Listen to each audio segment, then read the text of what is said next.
Olá!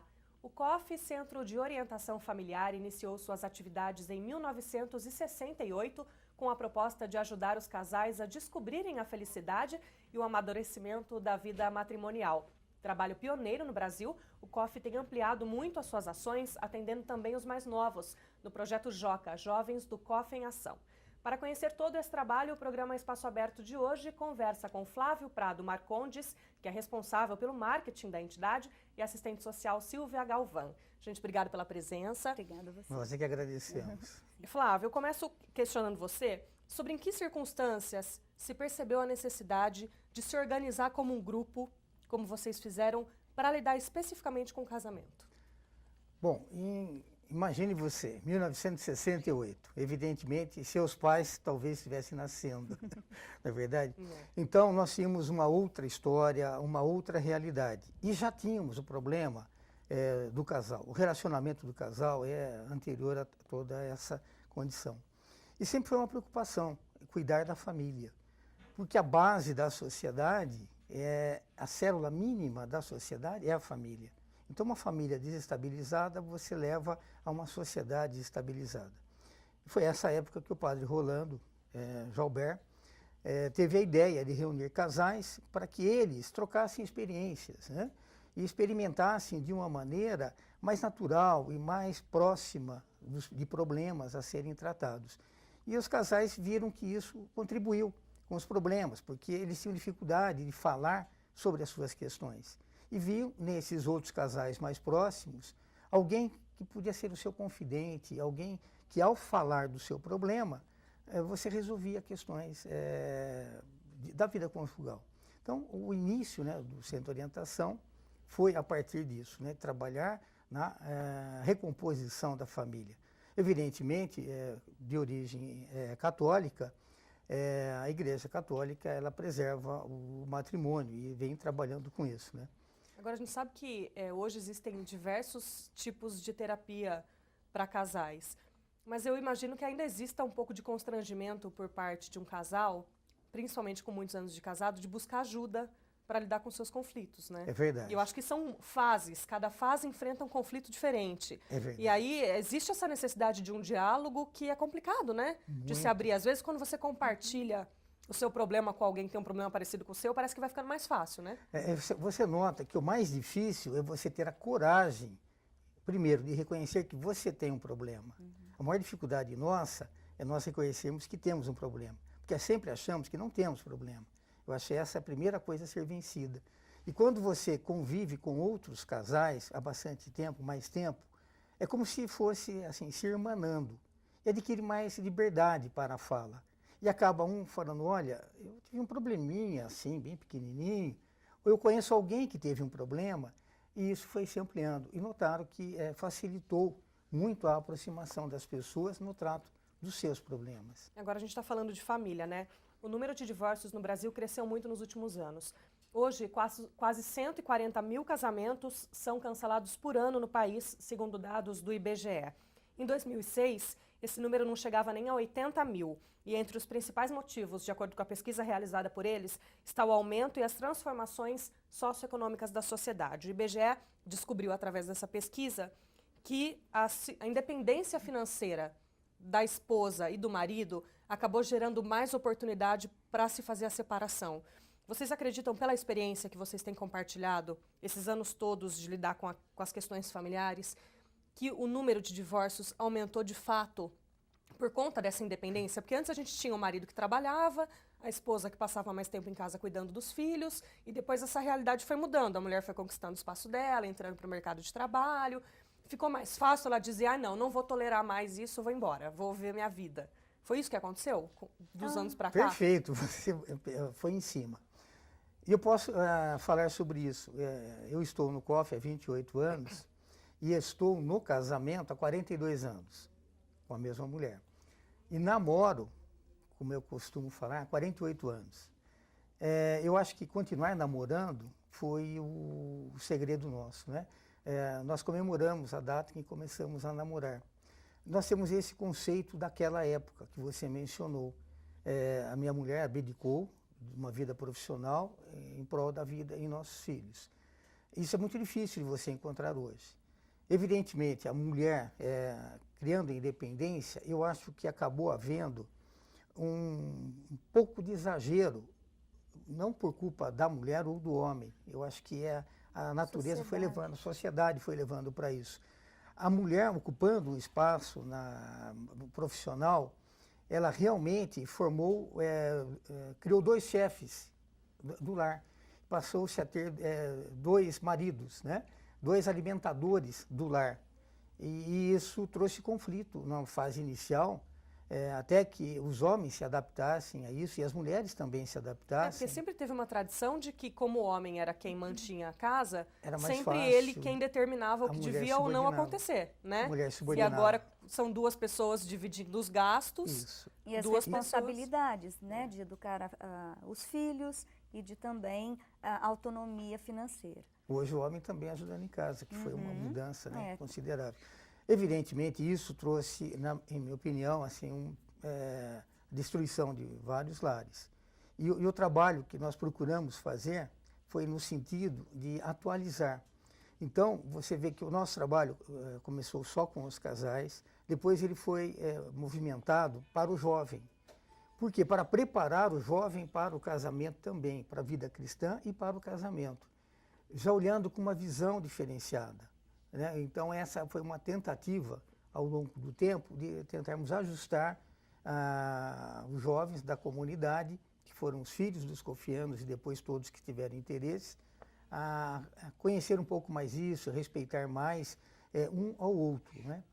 Trazer um pouco os valores, resgatar valores que ficaram abandonados, né? As pessoas perdem o respeito. Eu acho que enquanto houver respeito um pelo outro, você tem o casamento preservado. Agora a sociedade mudou muito, né? Eu não vejo casais que têm a idade dos meus pais se separando com a mesma frequência do que casais na faixa dos 20 e poucos, 30 anos, né? Verdade. É muito raro a gente ver casais se separando com mais tempo, com 30 anos de casamento. A gente não vê, né? Havia mais tolerância, né? Pelo nosso atendimento social, a gente percebe realmente que muitos casais acabam ficando juntos, nem se casando, por impulso, né? Ah, estou apaixonado, e acaba ficando junto. Depois de um mês e meio, acaba percebendo que não era bem aquilo, só que aí já começou uma nova vida. E eles ficam juntos 10, 12 anos. Eu tenho casos que casais chegam para mim com 12 anos, né, de união, com filhos e tudo mais, falam, olha, não dá mais, a gente não se respeita, não tem mais. Então é pelo impulso, sabe, pela falta de conhecimento, de ficarem juntos, namorando mais, vamos dizer assim. Em que momento se perde? Por isso que eu falei, em eu que momento os namoro. casais se perdem? Olha, eu acredito que na primeira dificuldade, a primeira questão que eles não conseguem se unir para resolver a questão. É um dos problemas. O outro é a perda do respeito de um pelo outro. Eu acho que quando qualquer dos dois não respeita, eles começam a se afastar. Então, e eu acho que também a vontade. Eu ouvi certa feita no programa do Vô, um padre que era um escoteiro. E ele falou assim, você quer ser feliz? Falando para os jovens, você quer ser feliz? Não se case. Você quer ser feliz? Não se case. Mas se você quiser fazer o outro feliz, chegou a hora de você se casar. Então, se você se casar com esse pensamento de fazer o outro feliz, eu acho que você começa uma união pelo lado correto. E lembrar disso ao longo do tempo. Porque muitas vezes seremos faceados a problemas que vão nos afastar, sem dúvida alguma. Então, o nosso trabalho é resgatar isso nos casais. Você ainda quer fazê-la feliz? Você ainda quer fazê-lo feliz? Você quer fazer os seus filhos felizes? Eu acho que a busca de fazer o outro feliz é que ajuda você a vencer essas questões. Ao passo que se você pensar em você, o egoísmo, esse egocentrismo, cada vez mais nós vamos ficando, isso nos afasta de todos, não só marido e mulher, nos afasta da sociedade como Mas um pensando todo. nesses conflitos modernos, a mulher, quando abrir a mão de uma carreira, de um futuro, de um estudo, só para cuidar do marido e dos filhos, a gente pode dizer que ela era um pouco infeliz com isso? Ou esse era um processo tão natural da sociedade que a mulher em nenhum momento... Porque às vezes eu vejo, por exemplo, a minha mãe em casa pensando, eu queria ter feito uma faculdade, eu queria ter feito, mas conflitos que vieram depois de muito tempo. Naquele momento em que ela resolveu ser chefe de família, ajudar o meu pai e criar os filhos, não se pensou nisso. Depois pensar, mas eu podia ter...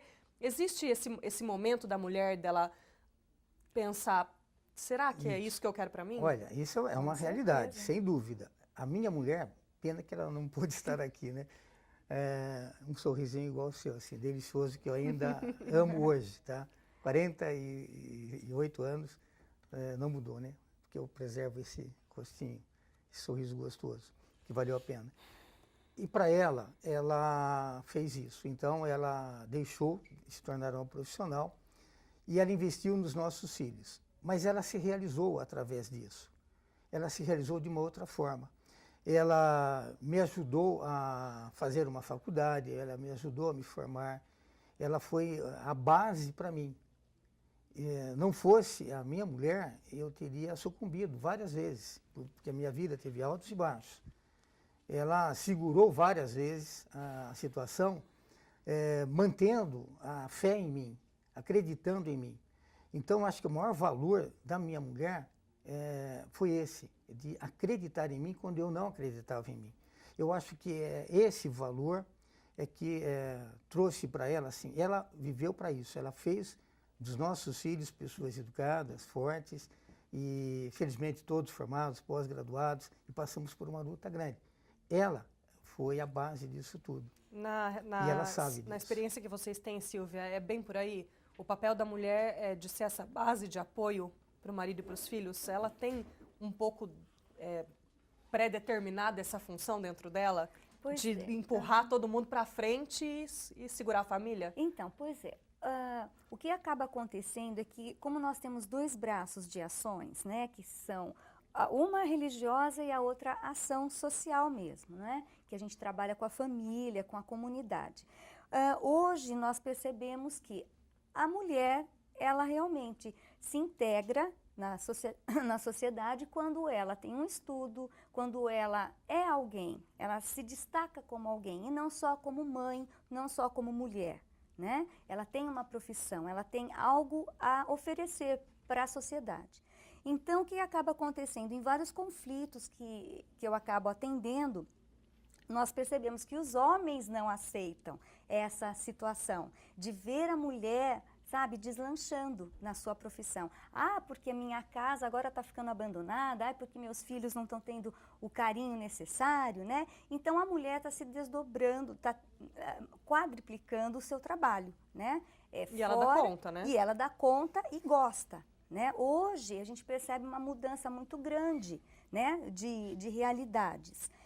Tanto é que o trabalho social ali acaba oferecendo muito mais para a mulher do que para outro gênero, que é o homem. Porque a mulher procura mais, ela procura ginástica, ela procura se integrar, ela procura fazer parte de algo, entende? Então, hoje, pelo atendimento social que eu faço aos casais, o que acaba acontecendo desses conflitos é por conta disso, do marido ver que a mulher está tendo ascensão e às vezes até mais do que ele. Vocês enfrentam alguma situação de violência entre casais? Olha, que já passaram por vocês? Perfeito. Só queria separar um pouquinho, né? Veja que quando a questão vai para a Sílvia é porque houve um problema já instaurado. Já estabelecido. Então, você tem já uma questão próxima da ruptura, quando chega a Sílvia. Isso. O nosso trabalho é evitar que se chegue a isso. Então, por isso que eu estou mencionando a você... Existem dois braços, né? Sim. Um primeiro que é um trabalho preventivo, de se preservar, e o segundo é quando o conflito já está no seu instalado. E é verdade o que a senhora falou, assim, a dificuldade que o homem tem. Eu sou homem, eu tive dificuldade para reconhecer que a minha filha, porque eu tenho 3 filhos, né? Minha filha se tornou mãe com 16 anos. Eu tive que enfrentar um problema na sociedade que foi difícil. Porque eu pus na minha cabeça que aquilo era difícil. Que não era normal, que não era padrão, não era normal, né? mas depois eu reconheci o outro lado. Puxa vida, ela exerceu o papel dela. Pô, mas e daí? Ela vai ser mãe? Não, minha filha fez 2 faculdades, 2 pós. Ela acabou estudando muito mais do que o marido. Ela é advogada, e então ela enfrenta tribunais, é uma pessoa, aliás, eu costumo dizer, ela morde muito mais do que eu, né? Ela é brava, eu não. Então, quando a gente precisa de alguém para brigar, ela é a guerreira. Então, ela aprendeu com a vida. Ela, hoje, eu diria que tem muito a ensinar, né? E no COF, ela participa junto conosco, e assim como a minha neta, que é a filha dela, né, que hoje tem 23 anos, também trabalha com jovens. Então, eu acho bacana, porque fica minha mulher, minha filha e minha neta na mesma Toda entidade. uma geração, né? Trabalhando na mesma direção e procurando contribuir para isso. Porque nós acreditamos no que falamos, né? O casamento é viável. Eu questionei vocês a respeito da questão da violência, mas a gente vai chamar um breve intervalo agora. Nós voltamos em instantes e aí tratamos desse assunto. Até já.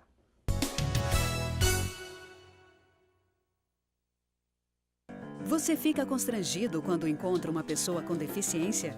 Então, está na hora de mudar. Deficiência não é doença e essas dicas são para você. Ao conversar com o cadeirante, procure sentar-se. Assim, vocês mantêm a mesma linha do olhar. Para ajudá-lo a subir um degrau, segure a cadeira com firmeza e incline para trás, levantando as rodinhas da frente. Para descer, faça a manobra de marcha ré, sempre apoiando para evitar solavancos. Mas nunca movimente a cadeira sem antes pedir permissão ao cadeirante. E em nenhuma hipótese, nem por um segundo, estacione na vaga reservada a pessoas com deficiência ou ao lado de guias rebaixadas. Você gostaria que construíssem um muro na porta da sua garagem? Pois é, quando você estaciona em lugares reservados, está impedindo que o deficiente físico se locomova. Cidadania é saber conviver com as diferenças.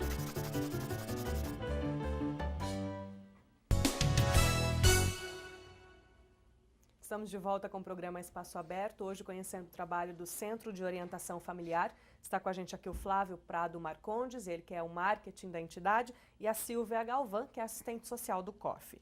A gente falava sobre alguns conflitos de casais no último bloco, eu perguntei para vocês da questão da violência, mas acho que antes de entrar nessa questão, a gente podia falar um pouco dos exemplos que vocês vivenciam.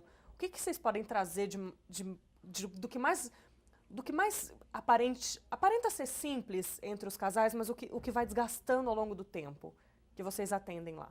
Sim, em verdade, as pessoas passam a viver o casamento, depois de uma certa época, quase como num marasmo, quando elas não se voltam para uma coisa em conjunto. Cada qual voltado para o seu espaço, eles ficam um marasmo. Isso é perigoso, porque afasta as pessoas. E elas vão perdendo esse contato. Parece que o casamento vai virando uma grande amizade e vai perdendo aquela paixão, e depois, né? Ele deixa de ser amizade, ele passa a ser concorrência, pode ser, tudo em você me desagrada, você está querendo me ofender. E, inclusive, teve um fato, não dá para citar nomes, claro, não é o que fazemos. Tem várias histórias. Mas essa foi interessante, porque eu vi um casal onde eu convivi com os dois, conversei com os dois, minha mulher também, a gente sempre faz trabalho em grupo. E conversando, apartado, então ele relatando um fato que teve. Ela trabalhava no shopping, à noite, né? Então, final de ano, aquele trabalho que normalmente você vê até 10 horas, tal, né? E final de semana. Então, chegou um domingo, eu estava exausta, né? Do final. E ele ficou com dó. Deram um casal simples, ele improvisou uma bandeja, fez um cafezinho, preparando, né? E foi levar o cafezinho, imagino a face dele, né? Olha, tudo sorridente, né? Olha, meu bem, né? Ele, imagino, fazendo isso. Ela, virada na cama, nem olhou. Pomba, você não me deixa dormir, vê que eu trabalhei a noite inteira. Nem ouviu, deu aquela bronca e não abriu os olhos nem olhou. Ele abriu a janela e jogou a bandeja com tudo. E falou assim, pô, não tem mais jeito isso daqui. Já tentei de tudo. Imagina que daí a resposta já veio, né, o grito daqui com o grito de lá. E foi uma tentativa. Então, muitas vezes, você tem essa dificuldade. É algo que aparentemente simples, mas muito difícil. Quando eles conseguiram falar isso para a gente, eles já estavam falando em tom de brincadeira. falando, puxa vida, né? Teria sido bem mais fácil se eu pelo menos tivesse olhado primeiro e entenderia o gesto. Então, mesmo um gesto de carinho, ele se transforma em agressão. Mas é difícil manter o gesto de carinho no meio de tanto estresse, tanta É, rotina que a gente tem no dia a dia, não é? razão. Um cansaço, né? Eu acho essa a dificuldade dos casais hoje. Não terem um tempo de um para com o outro. Eu acho que precisa ter um tempo para o outro. Não Essa para si. seria uma primeira possível solução para os casamentos? Eu Que os acredito casais, sim. além de toda a sua rotina, encontrassem alguma coisa em comum que eles pudessem fazer juntos, seja um Você trabalho não- voluntário, você seja uma não atividade acredita. física, seja o que for. Você não acredita, certeza. quando nós Religião. começamos a trabalhar com entidades, em entidades, nós levamos os jovens para as entidades, nós nos aproximamos para ajudar a resolver o problema do outro. E percebemos que o nosso é bem menor. E aí a gente começa a conversar em prol do terceiro. Isso aproxima muito as pessoas. Enganam-se aqueles que pensam que o trabalho para os outros é só para os outros. Como te disse, são 28 anos, a gente convive nisso. E eu acho que isso nos ajudou muito. Os nossos filhos todos são casados, têm a sua família estruturada, têm seus problemas, como todo mundo, né? Eu costumo falar, acho que a grande vantagem, o grande segredo meu e da minha mulher, ao termos 48 anos de namoro, é o tempo de recuperação depois do atrito. Porque não há como evitar o atrito, são pessoas diferentes. Você não consegue viver na frente de um espelho por muito tempo. Então, graças a Deus, somos diferentes. Então, a recomposição rápida, eu acho que é o segredo. Silvia, é assim que você lida com todo tipo de família que aparece? Não mais. Nós tínhamos um cofinanciamento da prefeitura há 5 anos atrás, em que realmente atendíamos Ministério Público, Conselho Tutelar, no caso, a Vara da Infância. E com o tempo, a própria prefeitura criou os CRAS, que é o Centro de Referência da Assistência Social. Com isso, houve uma concorrência, vamos dizer assim, do nosso trabalho, que é um trabalho de prevenção mesmo, né? De situações de risco, situação de vulnerabilidade. Só que nós trabalhamos especificamente para isso. Os CRAS, não. Os CRAS, ele tem que trabalhar com números, né? E não com pessoas.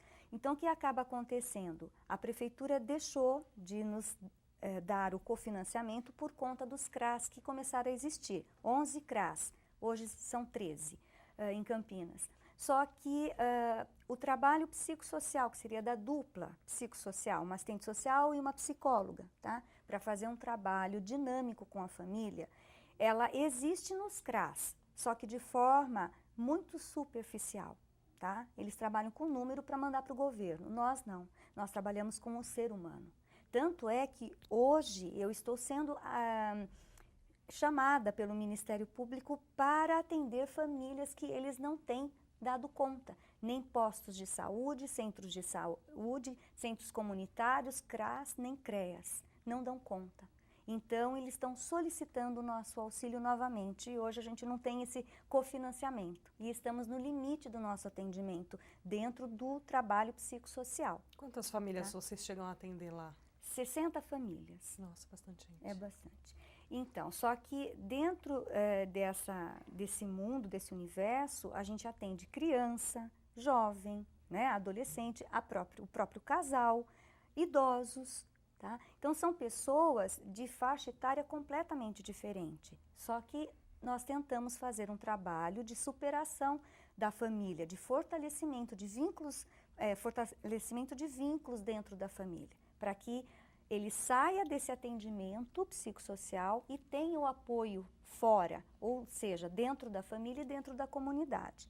Aí surgem os nossos projetos, o nosso programa do Centro de Convivência de Fortalecimento de Vínculos, que nós temos uma outra unidade, que é na Governador Pedro de Toledo, tá? E lá nós atendemos, sim, 220 famílias. Tá? Nossa, muita gente. Isso, semanalmente. E aí com atividades diversas. Ginástica, liancum, ticum, dança do ventre para a terceira idade, Você imagina, né? visitas domiciliares, né? Então nós fazemos realmente um trabalho preventivo para não chegar na violência doméstica, como você estava começando a falar no seu primeiro Vocês fala. enfrentam casos graves de matrimônio Agora que chegam nesse ponto? não mais, porque a gente faz um trabalho preventivo. Quando está para chegar nesse ponto, já encaminhamos para outras redes assistenciais que têm um trabalho especializado para isso. O CEAMO, CEPROM, né? Tem outras ONGs que fazem um trabalho especializado. Agora, vocês passaram em algum momento a perceber que além dos casamentos era necessário mexer com os filhos desses casais, Isso. com os jovens. Quando que começou o projeto do Joca? Então, em verdade, como ideia, ele começou com o Padre Mansur em 1999 e foi implantado o primeiro em 2001. Em 2001 foi esse primeiro trabalho, você pode ver que eu tenho aqui, né? Joca e COF, né? Então, filhos de cofianos, porque, como a Silvia falava, né? O trabalho com casais. O COF envolveu 10 mil casais ao longo de sua existência. Então, a tentativa é fazer o trabalho para que não chegue até lá. E, felizmente, muito se consegue com isso. E os filhos estavam ficando à margem e começaram a reivindicar um espaço. Então, fez um coral primeiro, e aí o coral, eles formaram amizade, eles queriam estar juntos, e procuraram o Padre Mansur na época, então, e ele falou, não, reuniu casais e jovens, falou, criem alguma coisa em conjunto, e proponho. E foi esse trabalho de encontrar os jovens. Agora, em meio a tanta correria, a gente sabe que uma das grandes dificuldades que as famílias têm enfrentado é a falta de diálogo e a falta de convivência, né? E como que esses assuntos de conflito entre pais e filhos são tratados por vocês? Você não imagina, foi criado o COF para o jovem. A ideia era preparar o jovem. Mas você não imagina o efeito colateral, que preparou os casais para conviver com a outra geração. Porque tem que fazer um trabalho conjunto, tem que organizar em conjunto, fazer um projeto conjunto.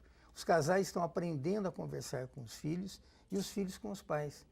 Então, isso foi foi um ganho, eu acredito, né, para todos, né? O jovem sabendo que ele pode aprender, sem ser com o pai, a ver algo de útil. Bom, eu aprendi o que significa ABS por conta disso, né? Que eu não sabia o que era. Eu li aquele troço ABS, né? Abraços, né? É uma linguagem que eu não vivi isso, imagina você. Eu tenho 67 anos, né? Então eu sou de uma época que o celular, telefone não existia, né? Agora eu conviver com redes. E eles me mandam e-mail.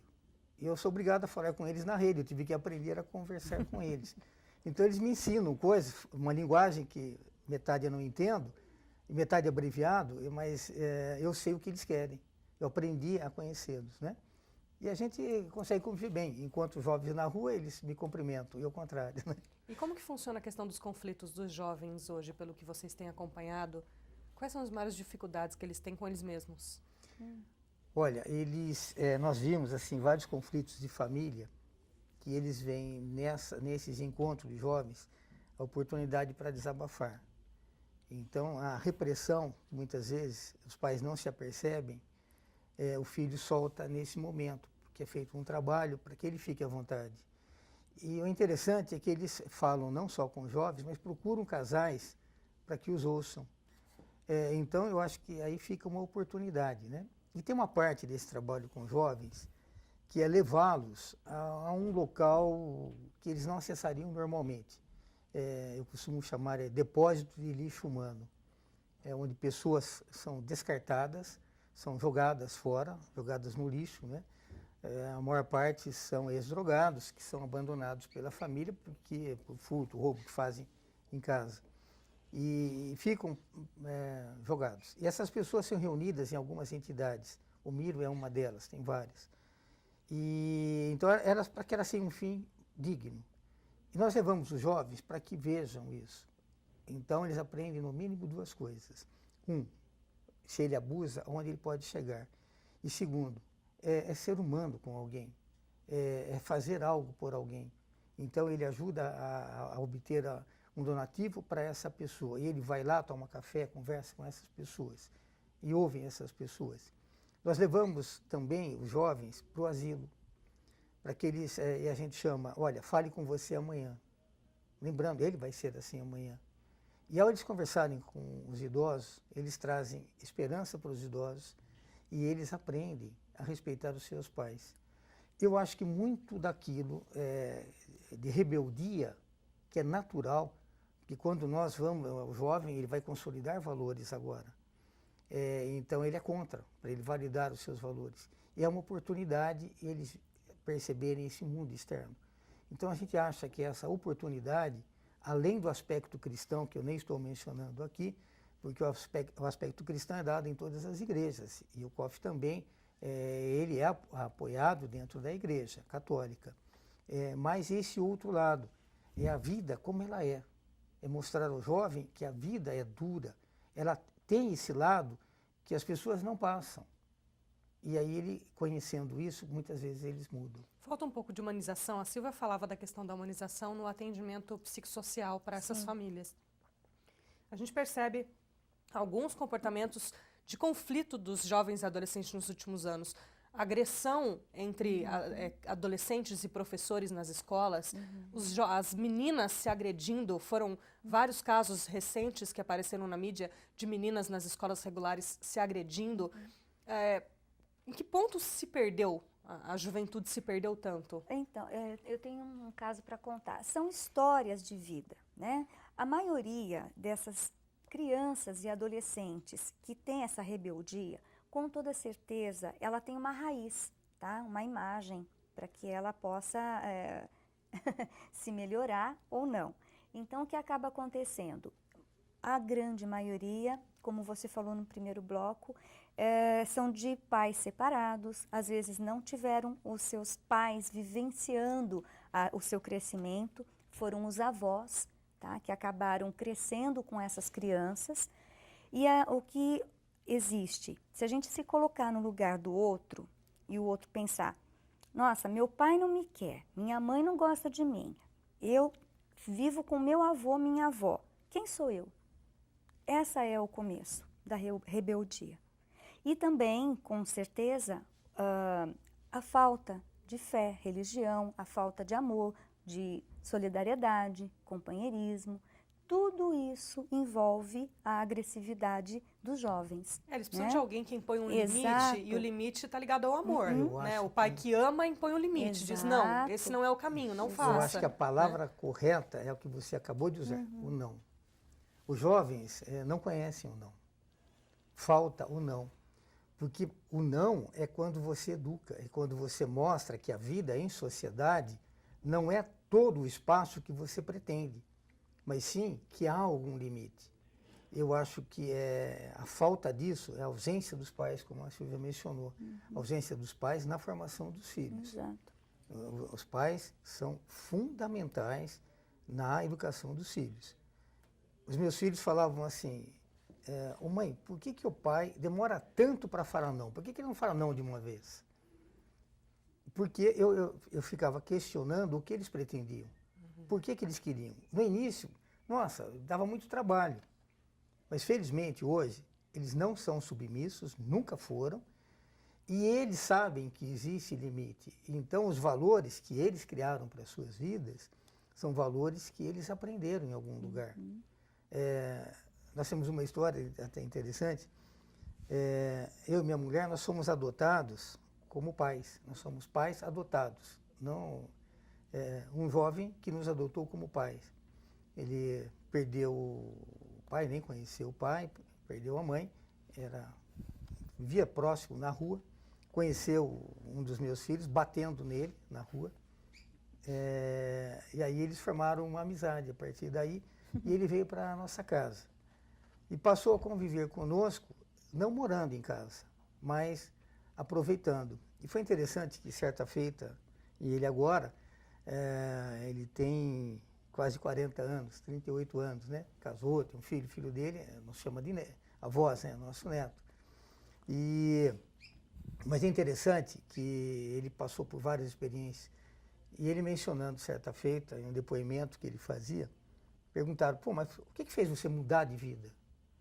Você vivia droga, ele levou tiro, né? O que fez você mudar? Ele falou, pois é, eu conheci família e gostei. Ele mudou a vida dele, porque ele mudou a vida dele.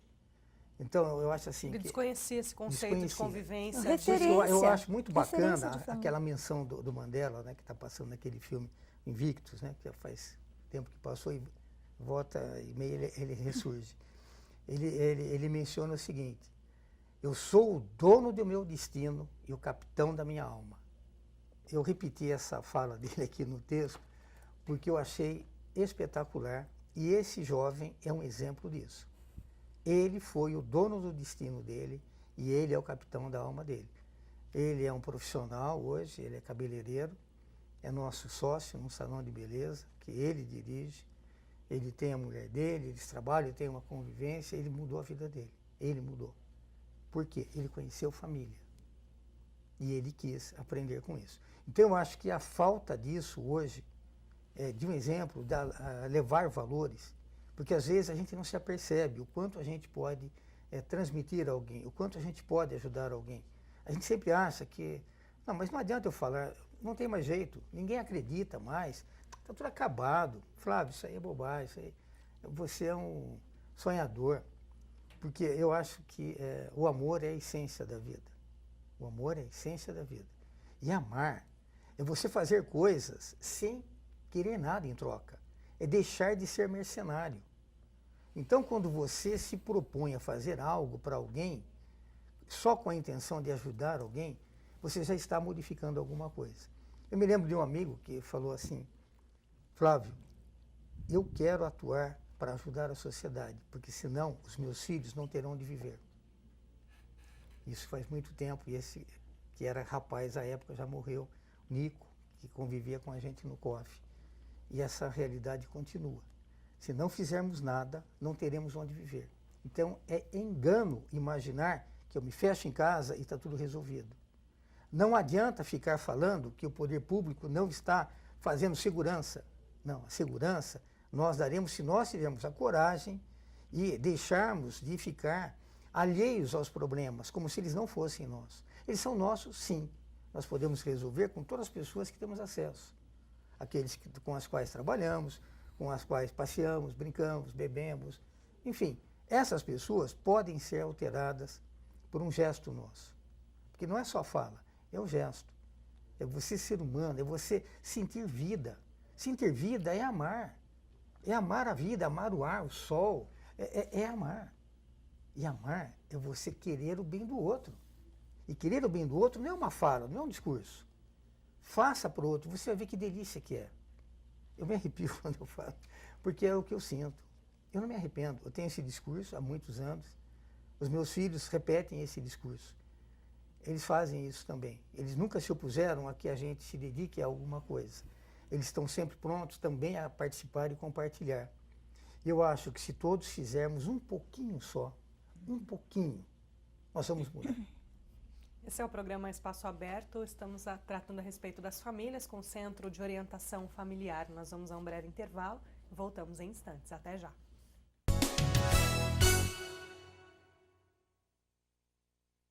Você fica constrangido quando encontra uma pessoa com deficiência? Então, está na hora de mudar. Deficiência não é doença e essas dicas são para você.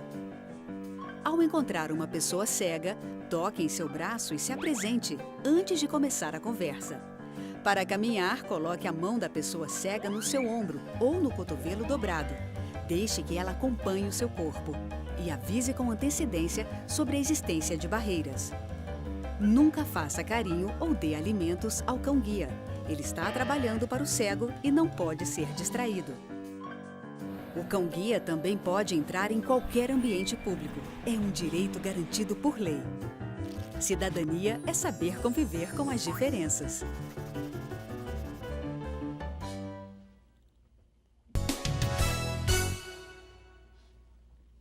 Estamos de volta com o último bloco do programa Espaço Aberto, hoje tratando a respeito do Centro de Orientação Familiar. A gente conversava no último bloco sobre a questão das famílias e você disse que um dos frequentadores do COF disse que se ele não preparar a sociedade hoje, o que vai ser do futuro? E eu pergunto, os jovens de hoje têm medo do casamento? O que a gente pode esperar para a próxima geração, que são os filhos de quem tem hoje na faixa dos 20, 30 anos? O que a gente pode esperar do conceito família, da instituição família para a próxima geração?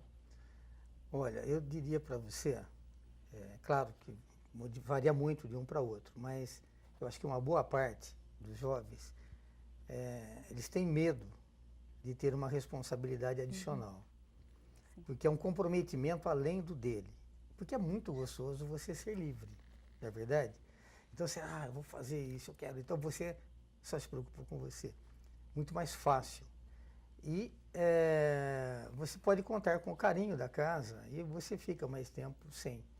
E você casa, você tende a perder isso, né? E você tem que fazer, né? Aí você vai ter que lavar roupa também, vai ter que ajudar, porque o mundo de hoje é esse, né? O compartilhamento. Eu ajudo minha mulher também, tá? Embora seja da antiga, eu também ajudo a lavar louça. Eu não sei cozinhar, mas no que eu corto as coisas. Mas eu aprendi isso, né?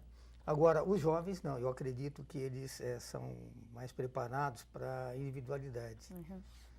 Nós somos muito educados para o seu interior. A minha carreira, a minha vida, o meu futuro, é tudo no singular. Então, enquanto eu me dedico a me formar, a me preparar, a me capacitar, eu não tenho no plural. Eu não coloco isso no plural. Dá um espacinho aí. Então, hoje a gente percebe o seguinte, crianças e adolescentes não se conversam, podem estar 6 na mesma sala. Eles trocam, né, mensagem, jogam, mas não se conversam. Há uma dificuldade, então, até mesmo dele ter um autorreferencial dele. Quem sou eu? Indivíduo. Ele é um indivíduo, ele não está dentro de um grupo social. Então fica difícil ele se relacionar. Hoje a gente percebe desde a infância, tá? Então a gente fica, o que será dessa criança quando adulto, né? O que vai acontecer? Será que ele vai conseguir se relacionar? Porque hoje a gente percebe que tudo na vida, tudo na escola, é necessário ter um grupo social. Só que a própria a informática, né, a vida digital, ele leva a pessoa a ser individualista, completamente. Né? Vamos conversar, vamos, MSN, né? Informática, manda uma mensagem. Não há o papel do Joca entra justamente contra essa informação. grupo, no encontro, prevenção. Todo mundo sem. É terrível você ficar 24 horas sem acessar. Celular. Da tremedeira, eles ficam tremendo. Sem celular. Fica com abstinência, né? Eles percebem assim, nossa, eu estou falando com alguém, né? Mas mais do que isso, a gente os coloca para que eles conversem, ouçam. Aprender a ouvir é uma das coisas mais difíceis, eu diria que tanto no casamento, né? Você ouvir, aprender a ouvir. Nós temos monólogos múltiplos e não diálogos, né? As pessoas falam, não, eu converso sempre com meu filho. Sim, você ouviu alguma vez seu filho? Né? Eu chamo muita atenção dos pais para isso, né? Meu filho, propriedade tua, né? Mas então, voltando para o jovem, o que a gente procura fazer é levar o jovem em contato com outro jovem, na linha do que a Silvia colocou, sem o celular, por incrível que pareça. É possível convivência sem o meio, né? Sem os e-mails, sem, né, as redes, é possível. As redes sociais. E a gente leva também para que eles conheçam as crianças. A gente leva para crianças abandonadas, crianças que têm dificuldades. Para as outras instituições, né? Para conhecimento.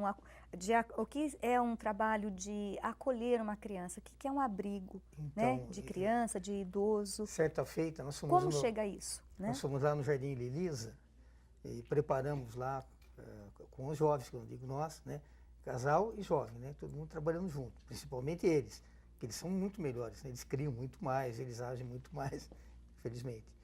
E nesse trabalho do Jardim Lelisa, que é longe, não tem, a criança, olha, é uma condição de vida bem difícil. Sem recursos mesmo. Sem recurso nenhum, até para alimentação, eles se alimentam na escola.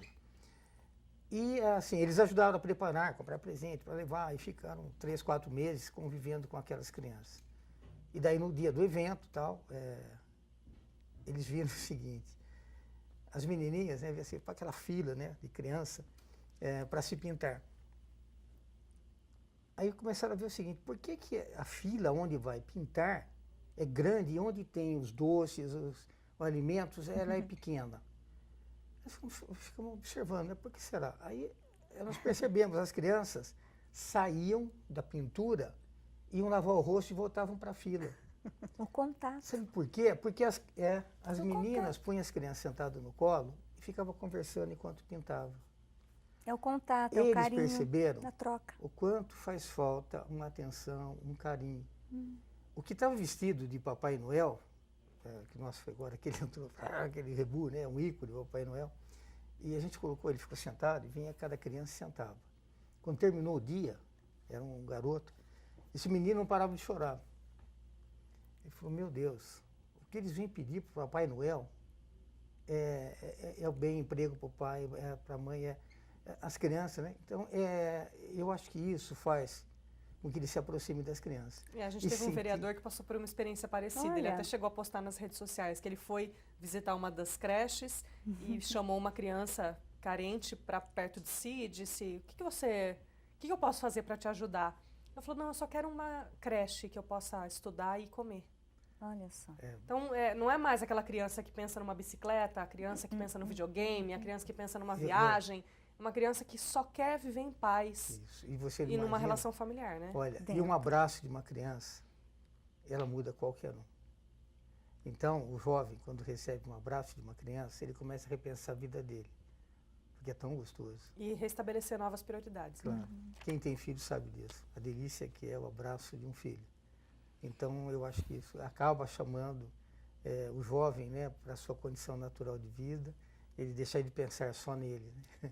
Agora a gente está falando dessa questão da humanização e o COF também tem um papel importante na cidade de Campinas. Eles administram o Bom Prato.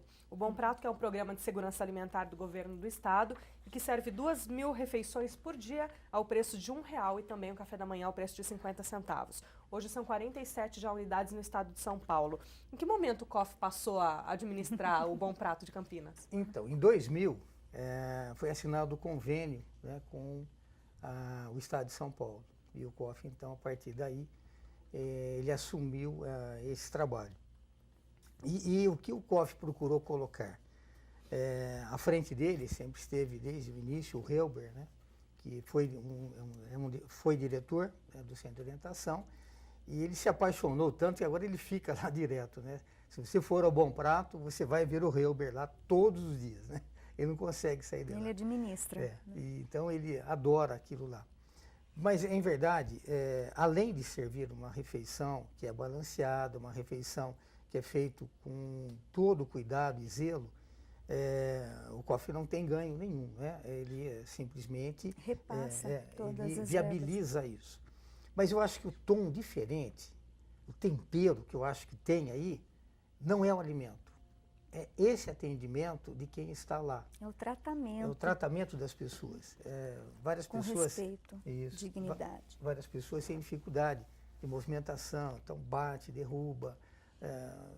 Então não tem ninguém que vai lá, poxa, não, vai lá, limpa e tal. A pessoa vai ao banheiro, tem dificuldade de se limpar, vão ajudar a limpar. Então, é um tratamento humano para com aquelas pessoas. Não é só colocar comida no prato e falar, Não, tá não aí, é. você pagou seu R$1. Não é. Nós temos não uma é. equipe de voluntários, né, diário lá. Então, essa equipe, ela fica na entrada, no atendimento com os pratos e também na limpeza. E, fora isso, nesse atendimento com as pessoas que não têm mobilidade, né, ou que já são muito idosos, ou que são, ou é adicto, né, está com uma dificuldade, alcoolismo, drogadição, então ele não consegue, às vezes, se alimentar sozinho. Então, há o voluntário que faz esse trabalho. São pessoas envolvidas no trabalho de vocês. Exato. São Exatamente. já participantes do centro de COF. orientação. Isso, Sim. são Os pessoas- jovens se envolvem nesse processo? Pois é, nós estamos trabalhando para isso. Nós estamos trabalhando para isso. Ainda Ontem não dá mesmo, tempo por mas causa ontem, do horário. Então, mas ontem mesmo, imagina você, o horário das 10h30 às 2h, mais ou menos. Né? Das 10h30 às 2h, horário do almoço. E 7h30 às 9h, Às 9h. o café da manhã. É muito difícil para os jovens, mas nós... Tá todo mundo trabalhando, estudando. Mas na correria, ontem foi interessante. Ontem, parece que você viu, ontem nós conversando, né, tivemos um trabalho, uma discussão com os jovens, né, e eles pedindo um espaço maior. Não, quero um espaço maior, quero ver onde eu posso ir. Ótimo, tem muito onde existe esse espírito, essa vontade de fazer, sim, felizmente. Agora a gente fala a gente sabe o sucesso que foi o Bom Prato, né, para auxílio mesmo dessa questão da alimentação. Mas o fato de ser cobrado gera, mesmo que um valor simbólico, né, como R$1, acaba dando um pouco de dignidade para aquela pessoa que falou, não, é o meu R$1, eu estou dando, tudo que eu tenho, mas eu estou pagando. Não é esmola, eu estou comprando, estou adquirindo a minha alimentação. Eles se sentem assim. Eles se sentem, ele tendo condição de. É difícil, né, lidar com esse tipo de público no atendimento? A grande preparo, né? Acho que não é qualquer pessoa que consegue tem encarar, que ter uma capacitação, servir uma refeição para... Tem que ter uma capacitação para isso, né? Inclusive porque existem pessoas que são pedintes, né, no centro de Campinas e acabam conseguindo o R$1 e sobe para o horário do almoço. Então, muitas vezes ali na fila a gente percebe pessoas que têm um pouco mais de condições e paga para outro que não tem. Então, a gente vê solidariedade ali dentro mesmo, sabe? Ali na própria fila Quem tem de pouco, espera. compartilhando o Agora, pouco existem que pessoas que teriam condições de fazer uma refeição melhor em casa, mas chegam aí lá por uma carência, uma falta de convivência, de ter um momento, Olha, nem que seja ali. Eu não sei o porquê. Mas tem também. Tem sim, pelo fato de ser muito bem feito alimento, tem nutricionista, né? Tem toda uma equipe na cozinha, é muito limpo, né? Tem a engenharia sanitária, enfim.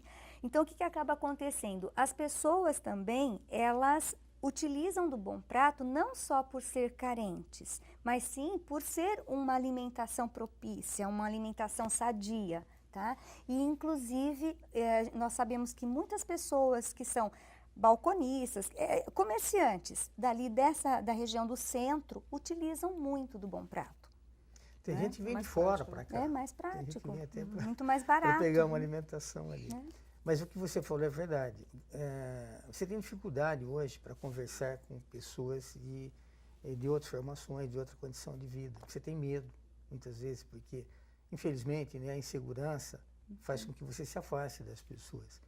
E ali é uma oportunidade para você conversar com... Tem um convívio, né? Uma variedade de cultura, de origem, de condição de vida. Né? Agora a gente está caminhando para o fim do programa, infelizmente, mas pensando em todos os braços que o COF abraçou, aí, assumiu ao longo do tempo, nesses mais de 46 anos de trabalho, o que ainda precisa ser feito? O que ainda é sonho do COF realizar? Olha, pela família? Nós sonhamos muito. Eu acho que quando você parar de sonhar, você morreu. Então nós sonhamos muito, sim. Nós temos muitas ambições. Eu acho que, não dá para falar em nome de todo mundo, né? Mas eu acho assim, o COF ele tem um espaço que ele pode. Se nós tivermos um pouco mais de ajuda, eu acho que nós conseguimos fazer muito mais. Hoje o trabalho de vocês é mantido de que forma? Você nem imagina, né? Por milagre. Nós vivemos um milagre. Como todas as entidades de Campinas, nós precisam prestar o serviço, mas não tem Nós custo. vivemos por milagre, porque são doações de quem também não tem, pessoas que doam seu tempo, doam valores para que se possa fazer alguma coisa e possa manter a entidade atuando. Há alguns subsídios, né? No caso esse do Bom Prato, a alimentação, o valor da alimentação em si, o COF não coloca, ele coloca o trabalho. Então, pelo menos isso dá para ajudar. Gostaríamos de ampliar esse número, né? Servimos 2.000, gostaríamos de servir mais, né? Mas precisamos que alguém coloque. Gostaríamos de atuar mais em outras entidades, se tivéssemos condição para isso. Então, nós chamamos pessoas, né, para que se aproximem do COF. Não é dar esmola, não é isso. Dedique o seu tempo, dedique o que você puder dedicar. Eu acho que se tivermos um pouco mais de recursos, pessoas se afiliando à entidade, eu acho que a gente consegue fazer muito mais. Às vezes você não tem recurso, mas você é um profissional liberal, que poderia doar, médico, pode doar o seu tempo, o seu serviço, doar não necessariamente só o seu recurso. Como é bem-vindo isso? E quanto pode ajudar isso? Você vê assim, quantas pessoas... Porque o gostoso lá também é o anonimato, né? Você tem o Flávio Davani e a Vânia do Flávio. O que você não interessa, é o Flávio Davani e a Vânia do Flávio. Você não tem sobrenome, você se conhece assim. Depois se descobre que aquilo lá é um médico, um engenheiro, um mecânico, ou não é nada. Então, primeiro você conhece as pessoas e depois descobre o que tem. Então, acho que isso aproxima muito, né? A gente tem, assim, irmanados, né? Eu tenho a minha família ali dentro, né? Falei para você, estou há 28 anos, então eu conheço muita gente lá, crianças que nasceram, jovens que conviviam com a gente, se casaram, formaram família hoje e estão dispostos a trabalhar. Então, se a gente conseguisse um pouquinho mais, a gente conseguiria canalizar mais energia para mais resultados. Sim. Eu enquanto assistente social e coordenadora do trabalho, eu tenho sim um sonho de ter uma equipe multidisciplinar. Hoje nós temos uma psicóloga, que atua somente 12 horas, porque é o que nosso recurso dá, né? E nós temos uma voluntária psicóloga que atua também 1 hora, 3 vezes por semana, 3 horas por semana, né? Então, eu tenho sim uma meta de atingir mais 100 famílias e não só 60, mas se tivéssemos condições, né, de estar você consegue desenvolver um bom trabalho se você paga o profissional. O profissional, com porque certeza. Se ele deixa só um tempo que sobra para ele, eu tenho na minha hora vaga 2 horas na tarde, eu posso te ajudar, mas para atender tanta família é preciso a necessidade, isso, né? Sim. E como você vê, né, nós procuramos fazer um trabalho para que as pessoas precisem menos de alguma coisa, mas elas continuam precisando. Então, eu acho que toda ajuda é bem-vinda. Se alguém quiser ajudar, vocês também fazem eventos, né, para ajudar a arrecadar feijoada, festa junina. Isso, feijoada, festa junina, brincadeira. Inclusive reúne as pessoas, né, também. É um jeito de levantar integração, recurso, mas também acaba unindo pessoas. A nossa pizza é espetacular. É segredo a receita, tá? É feito por jovem, casal, todo mundo se reúne lá e é tudo voluntário. A gente doa o ingrediente e depois compra a pizza, né? Doa os ingredientes e depois compra a feijoada. O prédio de vocês principal fica no Jardim Chapadão, é isso? Isso, a sede. Que é onde acontecem as orientações familiares. Isso. Onde existe o centro de convivência do idoso, com 220 idosos, né, semanal, e aonde existe os encontros religiosos. Nós temos uma outra unidade, que é na José Paulino, onde tem o atendimento psicossocial para famílias. Aí é direcionado mesmo com a psicóloga e assistente social, né, para os casais, para os jovens, para as crianças, individualmente. Tá? Lá na sede é um trabalho de grupo e já na José Paulino é individualizado. Agora, você que quiser conhecer um pouco mais a respeito do trabalho do COF, pode acessar o site deles, que é www.cof.org.br. Ou também, se quiser ou precisar falar com eles através do telefone, o número é 3234-8646. O nosso programa vai ficando por aqui. Obrigada, Flávia, pela presença. Nós é que agradecemos a oportunidade. E, nossa, foi muito bom estar aqui. Muito obrigada. Aliás, você é muito simpática. Obrigada, obrigada, viu, Silvia? por esse espaço, para que a gente possa divulgar um pouco mais o nosso trabalho. Muito obrigada. Esse foi o programa Espaço Aberto. Nós falamos a respeito do Centro de Orientação Familiar de Campinas, o COF. Até o próximo programa.